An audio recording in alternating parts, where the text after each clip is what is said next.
A charity fund to help communities affected by the virus has begun distributing millions of pounds in donations. The National Emergencies Trust, set up after the Grenfell Tower fire, has raised £20 million to go towards projects including food banks, and it's hoping to raise millions more. Here's Mark Easton. Social distancing means we cannot place a comforting arm around a troubled shoulder, but people still want to help others during the crisis.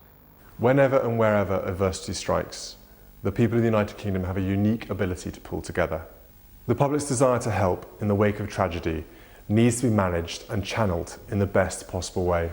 This has led to the creation of the National Emergencies Trust. With royal blessing, the National Emergencies Trust has launched its first appeal, raising £20 million in just 2 weeks. And support survivors at the time of a domestic disaster. Money being passed on to community projects, helping those struggling to cope in the lockdown.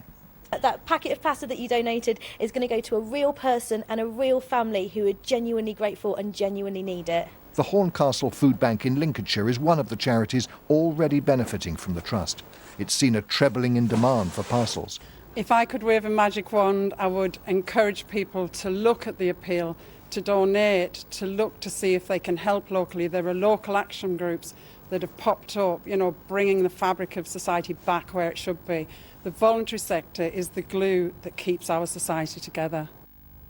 The National Emergencies Trust was set up after the Grenfell tragedy, when it was realised that without coordination, the huge wave of generosity was not reaching the people who needed it most.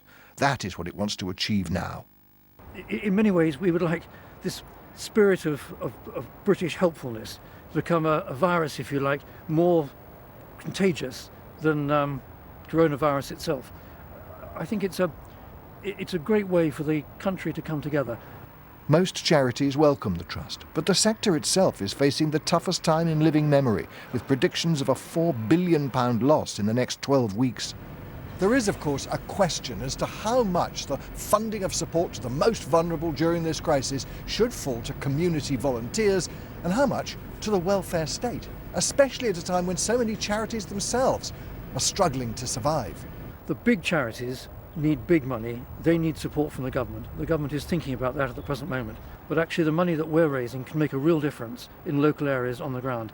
It's not the answer to everything. But the National Emergencies Trust is trying to harness the tide of goodwill that this crisis has inspired, to help those who can, to help others who can't.